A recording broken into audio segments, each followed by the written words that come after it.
Welcome to this explainer. Today, we're going to demystify Docker and take you from total deployment nightmares to, well, confident containerization.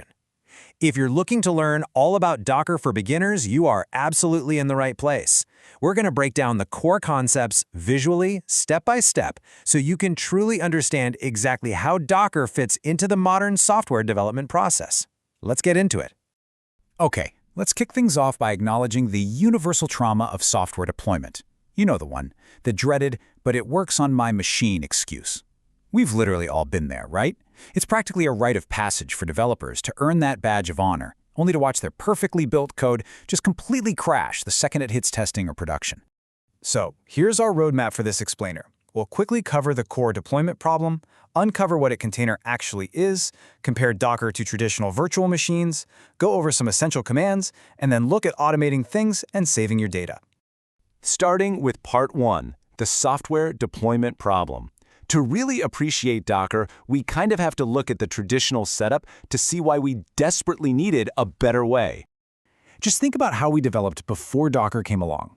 Say your app needed a Postgres database and Redis for messaging. Every single developer on your team had to install those services locally. Installing endless dependencies directly onto your OS? Well, that inevitably leads to complex configuration steps, weird operating system conflicts between Mac, Windows, and Linux, and totally broken textual instructions. It just creates this tedious, endless back and forth between the dev and ops teams. Plus, what if you need to run Postgres version 9.6 for one project and version 10.10 for another at the exact same time? On a standard OS, that is a total recipe for massive version conflicts. Which brings us to our second point. What exactly is a container? This is basically the magic solution to all those environmental headaches.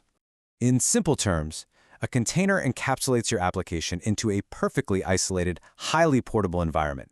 It essentially packages the app with absolutely everything it needs to run, all its dependencies, all the configurations, the whole shebang. Because of this, it runs exactly the same way regardless of the underlying operating system. So, as a developer, you aren't hunting for binaries to install anymore. You just fetch the container and fire it up. Moving on to Part 3. Let's talk about Docker versus virtual machines, because you might be wondering how this differs from traditional virtualization. Here is the absolute critical difference. While a traditional virtual machine wastes a ton of resources booting up an entirely isolated operating system and its own incredibly heavy kernel, Docker takes a much smarter approach. It merely virtualizes the application layer and smartly borrows your host machine's existing kernel. And because Docker skips that hefty OS kernel, its images are just a fraction of the size. We are talking megabytes instead of gigabytes. To put that in perspective, this makes them exponentially faster to download, and they can boot up in literally seconds rather than minutes. It's a total game changer. Okay, Part 4, images, containers, and commands. It is time to roll up our sleeves and learn the Docker basics. First up, the Docker image. Think of this as an inert, static blueprint. It's the actual package that you download from a public repository, like Docker Hub. On its own, it doesn't really do anything. It's just an artifact sitting there on your hard drive, waiting to be used. Now the container. The crucial point here is that a container is just the live, running instance of that image blueprint. Once you tell Docker to start an image, boom, it creates this active container, complete with its very own virtual file system and network ports. So here is your daily spellbook. These are the basic commands you'll use to orchestrate the whole system. You pull images from the web with Docker pull. You start them up with Docker run. Now, that -p flag you see, that is vital. It binds a port on your host machine to a port inside the isolated container. Think of it like opening a specific door so you can actually communicate with the app inside. Then you've got Docker PS to see what's currently running, Docker logs to troubleshoot things, and Docker exec to actually dive directly into the container's interactive terminal if you need to poke around its virtual file system. Let's zoom out a bit and see how this actually builds into a real-world continuous deployment pipeline. You write your code locally, package it into an image, push that image to a private repository, like AWS Elastic Container Registry, for example, and then your test server just pulls that exact same image and runs it. No configuring servers, no missing dependencies, you're just moving the complete, perfectly wrapped package. But how do you actually build that custom image for your app? Well, you use a simple text file called a Docker file. It basically stacks instructions layer by layer. You start with a base image using from, set your variables with env, execute setup commands with run, copy your code from your laptop right into the image, and finally, tell it exactly how to start up using CMD. It is a literal step-by-step blueprint for your app's environment. Moving right along to Section 5, automating with Docker Compose. This is where things get really fun when you have multiple apps. Because, let's be real, what happens when your application isn't just one simple piece of code? What if your Node app needs a MongoDB database and a Mongo Express user interface just to function properly? Instead of typing out 3 massive, complicated Docker run commands every single morning, Docker Compose lets you orchestrate all your services simultaneously.